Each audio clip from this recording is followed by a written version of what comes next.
اعوذ باللہ من الشیطان الرجیم بسم اللہ الرحمن الرحیم یسألونک عن الخمر والمیسر، اے نبی علیہ السلام آپ سے پوچھتے ہیں یہ شراب اور جوئے کے بارے میں۔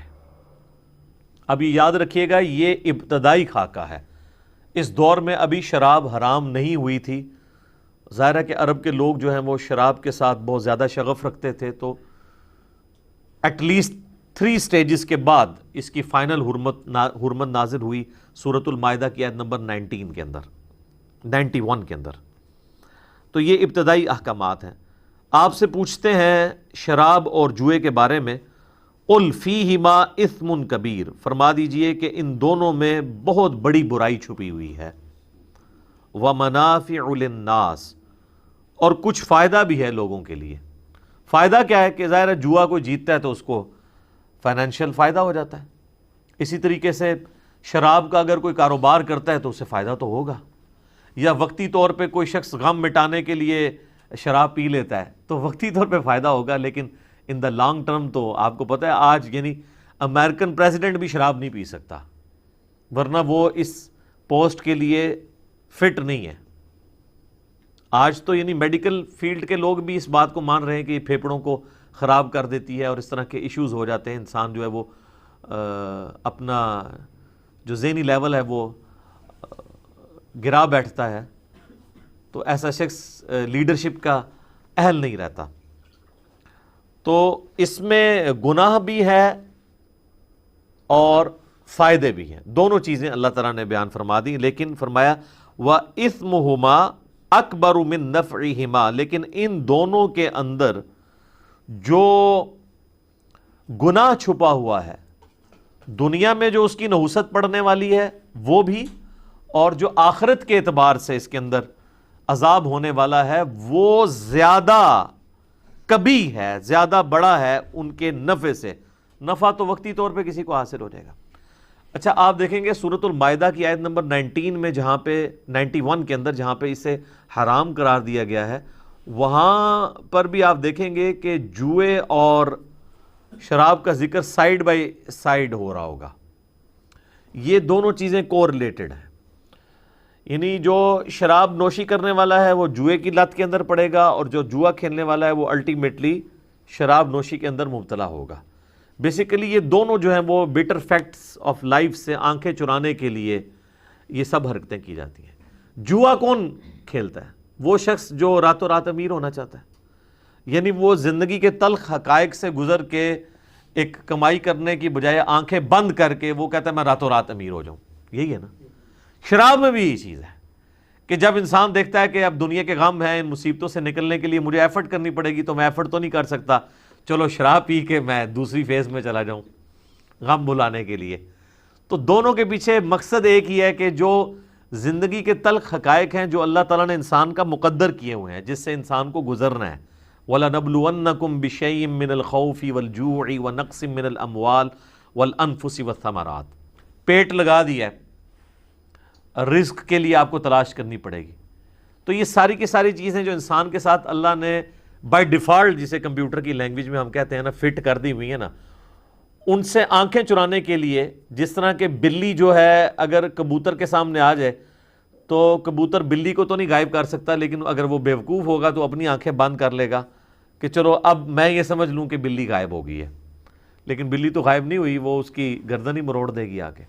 اسی طریقے سے جو جوئے کے اندر اور شراب نوشی کے اندر مبتلا لوگ ہوتے ہیں نا، وہ زندگی کے تلخ حقائق سے وقتی طور پہ جان چھڑانے کے لیے ان ایکٹیویٹیز کے اندر پڑ جاتے ہیں، لیکن اللہ تعالیٰ فرما رہا ہے کہ اس کا جو نفع ہے وہ وقتی ہے، اور جو اس کے اندر نقصان چھپا ہوا ہے نا وہ بڑھ کے ہے ان دونوں کے اندر جو نفع بظاہر چھپا ہوا ہے۔ کیونکہ اگر کوئی آج جوا لگا کے جیت جائے گا تو کل کو ہار بھی جائے گا۔ لوگ تو پوری جدادیں لوگوں کی بک گئی ہیں، اندازہ کریں، یعنی آپ اس لیول پہ بعض لوگ اترتے ہیں کہ وہ یعنی اپنی بچیوں تک کا سودا کر لیتے ہیں جوئے کے اندر جب مال ہار جاتے ہیں۔ تو ان چیزوں کو اسلام نے کنڈیم کیا۔ اب آپ دیکھیں اس معاشرے کے اندر جہاں پر ان چیزوں کو چھوڑنا آلموسٹ ناممکن تھا، نبی صلی اللہ علیہ وآلہ وسلم کی مبارک دعوت عام ہوئی اور الٹیمیٹلی لوگوں نے ان چیزوں کو چھوڑا۔ سورۃ المائدہ کی آیت نمبر 91 کے اندر جا کے جب یہ حرام ہوا، شراب والا معاملہ، تو بخاری مسلم میں آتا ہے کہ صحابہ کرام کے پاس مٹکے پڑے ہوئے تھے شرابوں کے، وہ انہوں نے یعنی گلیوں کے اندر بہا دیے. یعنی اس طرف بھی ان کا دماغ نہیں گیا کہ ہم اس شراب کو چلو پینا حرام ہے تو ہم اسے بیچ ہی لیں. ٹھیک ہے، ان کو یہ بات سمجھ آ گئی کہ اس کا بیچنا بھی حرام ہی ہوگا. ویسے وہ الگ سے ترمذی میں ابن ماجہ میں حدیث ہے کہ 10 لوگوں پر اللہ اور اس کے رسول کی لعنت ہے، شراب بنانے والا، بیچنے والا، لے کر جانے والا، لادنے والا، اس کو ان لوڈ کرنے والا، پینے والا، پلانے والا، وہ سارے کے سارے. لیکن صحابہ کرام جو ہیں وہ اللہ اور اس کے رسول عز و جل و صلی اللہ علیہ وآلہ وسلم کے مزاج کو سمجھتے تھے. یہ میں اس لیے کہہ رہا ہوں کہ ہمارے یہاں پہ کے پی کے اندر کئی لوگ ہیں جو نمازی بھی ہیں اور بعض تبلیغ کے ساتھ بھی جڑے ہوئے ہیں، لیکن وہ ساتھ ہیروئن کی سمگلنگ والا کام بھی کرتے ہیں. اور جب آپ ان سے پوچھیں تو وہ کہتے ہیں کہ جی ہیروئن جو ہے وہ نشہ ہے، اس کو پینا حرام ہے لیکن اس کا کاروبار تو حرام نہیں ہے. دلیل پوچھیں تو وہ کہتے ہیں کہ جی وہ گدھا دیکھ لیں آپ، گدھا بیچنا حلال ہے لیکن گدھے کا گوشت جو ہے وہ حرام ہے. حالانکہ گدھے کی کوئی ریزیمبلنس نہیں ہے اس کے ساتھ، اس کے اوپر رول لگے گا نشہ آور چیزوں والا. وہاں پہ علماء کافی کوشش کرتے ہیں. اور آپ دیکھیں افغانستان کے اندر تھوڑے وقت کے لیے جب 1996 کے اندر ملا عمر کی حکومت آئی تھی، ہمیں کئی معاملات میں ان سے اختلاف ہے، لیکن یہ ان کی پازیٹیو چیز ہے کہ وہ افغانستان جس کے اوپر بلینز آف ڈالر امریکہ نے خرچ کیے تھے یہ ہیروئن کی جو پوسٹ کی جو کاشت ہوتی ہے اس کو ختم کرنے کے لیے، اور نہیں کر سکے. اور دنیا میں پہلے نمبر پہ ہیروئن سمگلنگ کرنے والا ملک جو ہے افغانستان تھا. ملا عمر کے ایک آرڈر کے اوپر یہ سارے معاملات ختم ہو گئے، زیرو پہ آ گیا. اور جیسے ہی طالبان کی حکومت ختم ہوئی، آج امریکہ بھی وہاں پہ بیٹھا ہے، افغان حکومت بھی موجود ہے، اور آپ دیکھ لیں پچھلے 15-20 سالوں سے پھر پہلے نمبر پہ افغانستان ہیروئن کی سمگلنگ کرنے کے اوپر. اور اس میں سے کئی ایک معاملات پاکستان کے ذریعے بھی ہو رہے ہوتے ہیں، پاکستان میں بھی چوری چھپے یہ کام چل رہا ہوتا ہے. ظاہر ہے کہ یہ پاکستانی کروڑوں روپوں کی 1 کلو یہ بکتی ہے ہیروئن، کافی زیادہ اس کا ریٹ ہے. تو تھوڑی سی بھی کوئی لے کے جانے میں کامیاب ہو جائے تو وہ کروڑوں اربوں روپیہ کما سکتا ہے. تو وہاں پہ دیندار لوگ بھی اس معاملات میں جڑے ہوئے ہیں، اور وہ نماز بھی پڑھتے ہیں، اور ایئرپورٹ پہ پکڑے جائیں تو نماز بھی پڑھتے ہیں اور ساتھ اپنی گرفتاری بھی دے رہے ہوتے ہیں. اور وہ سمجھتے ہیں کہ شاید یہ ہمارا کاروبار ہے اور دین اپنی جگہ. تو دین صرف چند رسومات کا یا عبادات کا نام نہیں ہے، بلکہ ٹوٹل اوبیڈینس ہے اللہ تعالیٰ کی. جب تک مکمل طور پہ اللہ تعالیٰ کا کوئی تابع فرمان نہیں ہوتا نا، اس وقت تک اس کا دین قابل قبول نہیں ہے. کیونکہ ادخلوا فی السلم کافہ ہے، اسلام میں پورے کا پورا داخل ہونا ہے.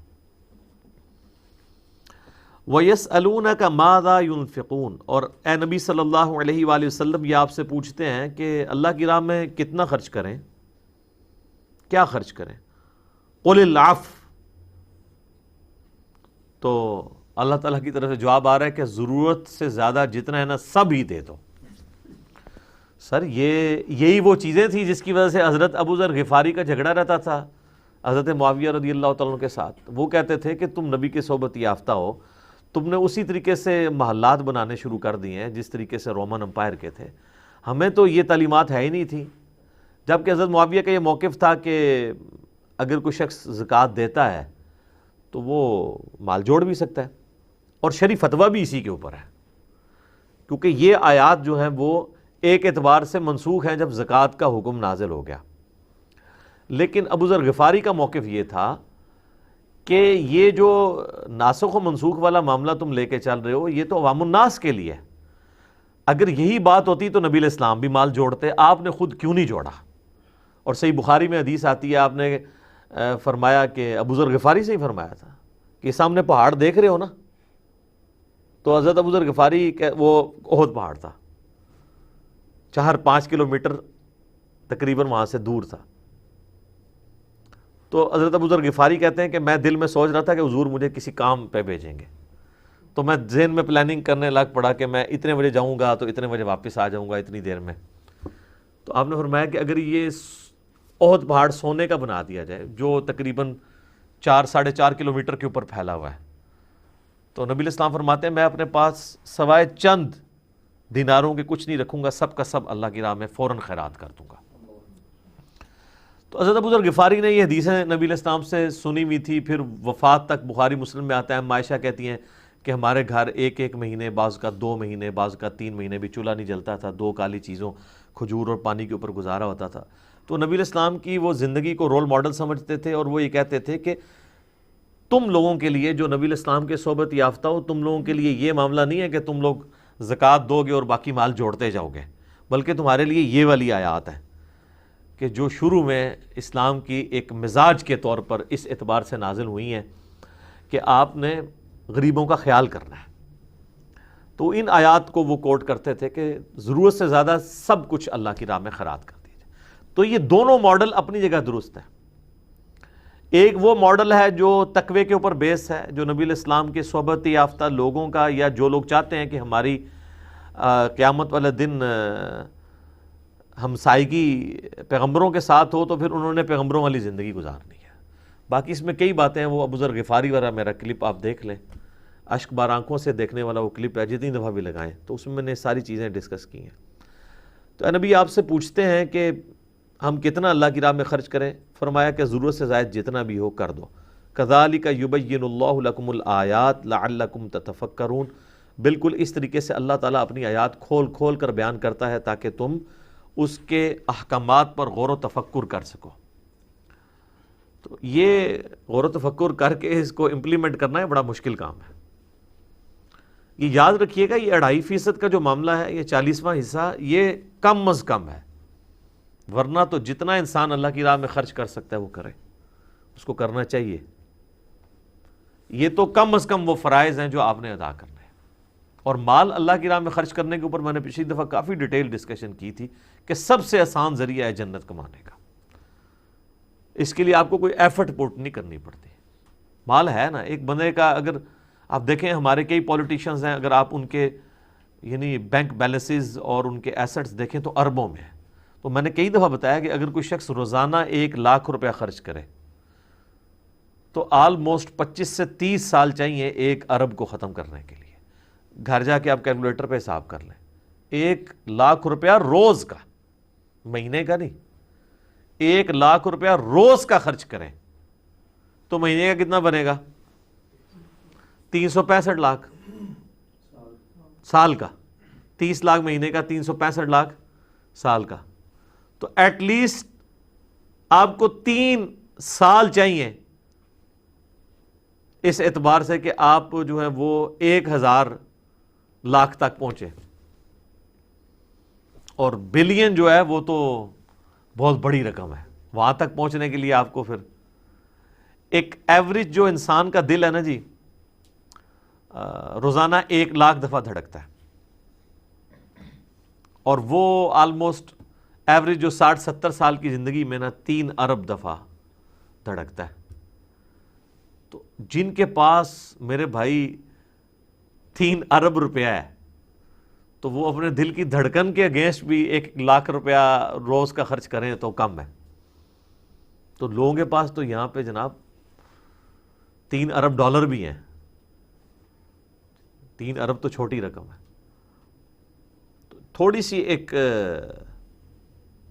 نیت کرنے کی ضرورت ہے، باقی تو کوئی ایکسٹرا آرڈنری ایفرٹ پٹ کرنے کی ضرورت نہیں۔ کئی لوگ ہیں جو کتنی کمپنیوں کے مالک ہیں، وہ صرف چیئرمین کے طور پہ اسے دیکھ رہے ہوتے ہیں، باقی انہوں نے کوئی فزیکلی کوئی ان پٹ نہیں دینی ہوتی ہے۔ مینیجرز رکھے ہوئے ہوتے ہیں، انہوں نے CEO رکھے ہوتے ہیں،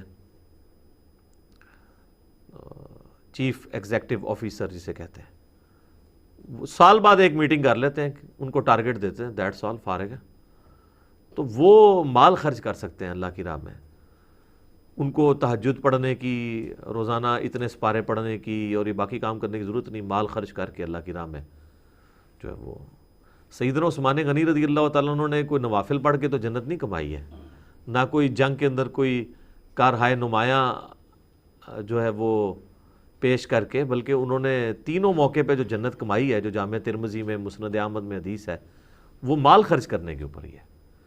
ایک دفعہ جو ہے وہ مسجد نبوی کی توسیع کے لیے زمین لے کے وقف کی، دوسری دفعہ مسلمانوں کے لیے میٹھے پانی کا کنواں کھدوایا جو وہاں پہ ایک ایشو تھا، اور تیسری دفعہ جو ہے غزوہ تبوک کے موقع کے اوپر جو ہے وہ 700 اونٹ جو ہے وہ سامان کے لدے ہوئے وہ دے دیے اللہ کی راہ میں.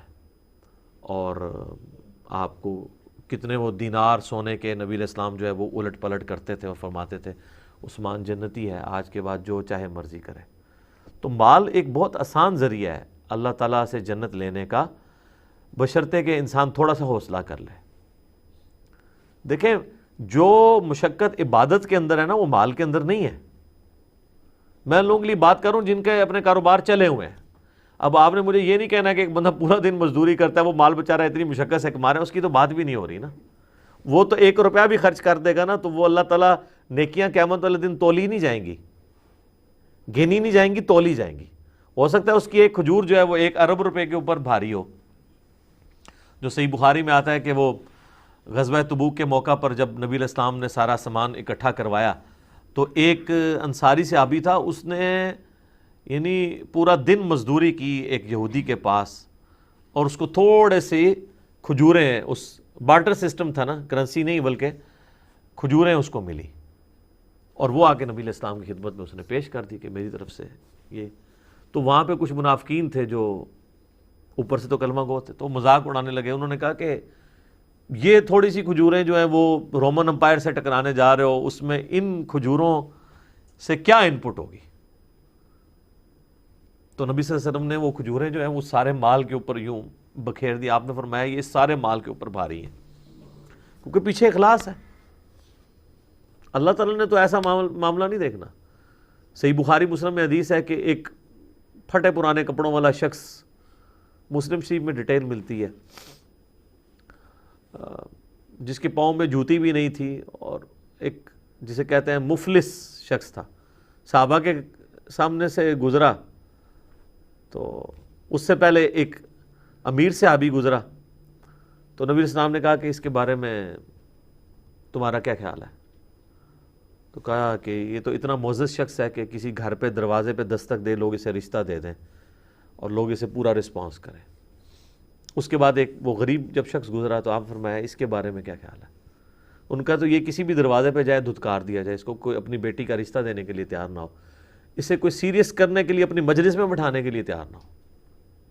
تو آپ فرمایا واللہ جو شخص پہلے گزرا تھا نا یہ پوری دنیا اس سے بھر جائے، اللہ تعالیٰ کو یہ ایک بندہ ان سب سے بڑھ کر عزیز ہے. اللہ کے نزدیک تو کرائٹیریا کچھ اور ہے نا. صحیح مسلم میں حدیث ہے کہ جو میرے غریب صحابہ ہیں نا وہ میرے امیر صحابہ سے 40 سال پہلے جنت میں چلے جائیں گے. وہ 40 سال اس لیے کہ 50,000 سال کا تو قیامت کا دن ہے، تو 50,000 سال کی جو مشقت ہے وہ تو سب نے کاٹنی ہے. اس میں جو غریب لوگ ہیں نا وہ 40 سال پہلے ہی چلے جائیں گے. ویسے انسان اپنی دیکھے تو پریکٹیکل لائف بھی 40 سال ہی ہوتی ہے، 15-20 سال تو ویسے ہی گزر جاتے ہیں. اگر آپ وہ سونے کے بھی نکال دیں 20 سال تو 8-10 سال پہ آ جاتی ہے بات. تو اس دنیا کی زندگی میں آپ نے جتنا وقت گزارا ہے نا اتنے وقت پہلے ہی آپ جنت میں پہنچنے میں کامیاب ہو جائیں. اور مسلم شریف کے الفاظ ہیں کہ عبداللہ بن عمر غریب صحابہ کے پاس بیٹھا کرتے تھے اور یہ حدیث سنایا کرتے تھے، اور وہ کہتے تھے میں پسند کرتا ہوں کہ جو لوگ پہلے جنت میں داخل ہو جائیں گے میں ان کی صحبت اختیار کروں. تو یہ تو خیر ایک ڈیٹیل طلب ٹاپک ہے. یہ وہ چیزیں ہیں جو یعنی زہد والے صحابہ کو باقی صحابہ سے ممتاز کرتی تھی، اور آج بھی اسی طریقے سے رول ہے یہ.